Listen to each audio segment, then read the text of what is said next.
अजय जी, मैं शुरुआत आपसे करूंगा।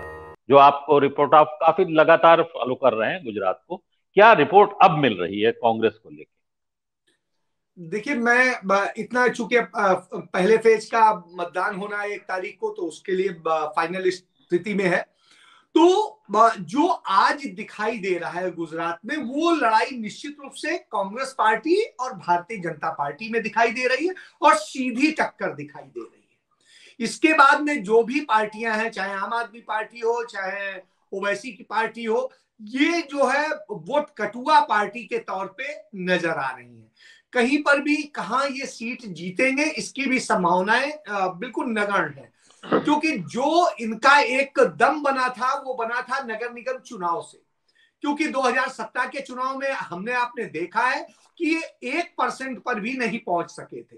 तो ऐसी स्थिति में इन्होंने जब नगर निगम का चुनाव लड़ा और उसमें जहां जहां ये सीटें जीते, वो 27 जो सीटें जीते, वो कांग्रेस के ही वोट काट के जीते थे, भारतीय जनता पार्टी के नहीं जीते थे।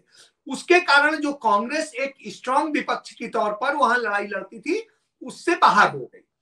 लेकिन इसके बाद में लोगों को समझ में आया, क्योंकि वहां के देखिए ग्रामीण अंचल में, चाहे किसानी वाला क्षेत्र हो, चाहे उसके अलावा आदिवासी वाला क्षेत्र हो, क्योंकि ये बड़ा क्षेत्र है और इन सारे इलाकों में जो है कांग्रेस पार्टी बहुत स्ट्रांग है। स्थिति तो ये थी, आप देखिए 2017 के चुनाव की, कि 5 जिले ऐसे थे जहां भारतीय जनता पार्टी का खाता भी नहीं खुला था।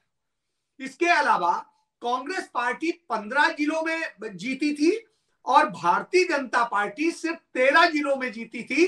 तो यह एक बड़ी चीज है।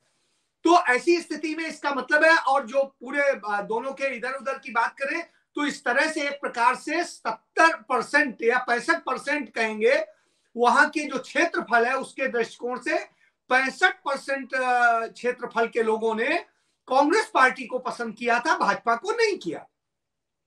आम आदमी पार्टी ने जिस तरीके से पिछले 6 महीने से वहां पर ताल ठोक रखी है और जिस तरीके से उन्होंने किया, तो इससे लग रहा था कि एक बड़ा वो आधार बनाएंगे। लेकिन जैसे उनके ज्यादा अच्छा लड़ने से भारतीय जनता पार्टी को नुकसान होने की स्थिति दिखाई दी, वहां पर वो विड्रा करके चल दिए।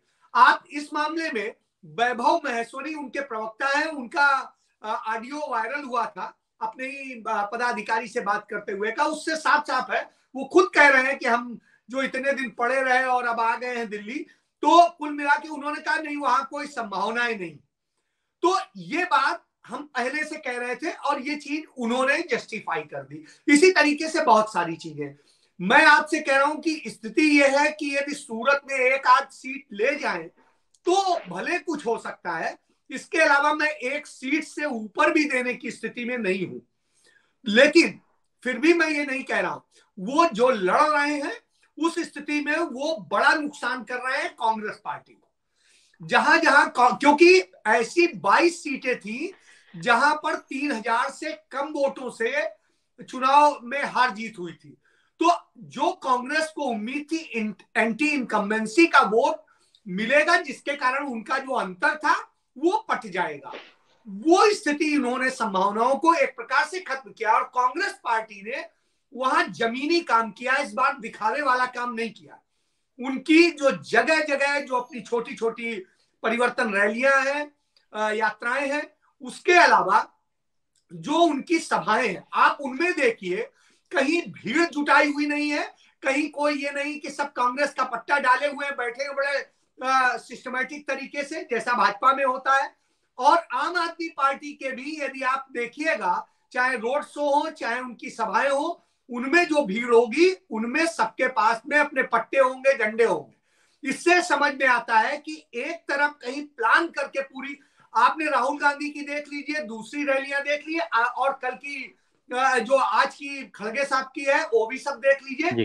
भीड़ जो है इस तरह की है कि जो लगता है कि आके खुद बैठी हुई है और उसको कुर्सी नहीं है, वो जमीन में बैठी हुई है। तो जमीन में बैठ के और जिस तरीके से वो सब तैयार है, तो इसका मतलब है जमीनी कार्यकर्ता उनके पास है, वही लड़ रहा है चुनाव। बाकी कांग्रेस लीडरशिप ने चूंकि इस बार फैसला किया कि हम राहुल गांधी की नीति पर चलेंगे, कि जनता से जुड़ेंगे, ना कि हम बड़ी बड़ी रैलियां करके भाषण देके और निकल लेंगे। तो इस बार कांग्रेस पार्टी ने उस नीति पर काम नहीं किया, तो उसका बहुत बड़ा फायदा मिल रहा है। क्योंकि पहले कांग्रेस पार्टी के ऊपर यही शिकायत होती थी कि उनके नेता जनता के बीच नहीं जाते हैं। इस बार हर कोई जनता के बीच गया, गांवों में रात को स्टे के प्रोग्राम बनाए गए, और जो प्रत्याशी है लगभग पिछले बार वाले काफी हद तक रिपीट किए गए हैं, वो सब अपने अपने क्षेत्र के गांवों में स्टे किए हैं। तो इसका मतलब है कि वो लगातार लोगों से जुड़े हैं, संवाद किया है, इसका एक अच्छा संदेश गया है जी।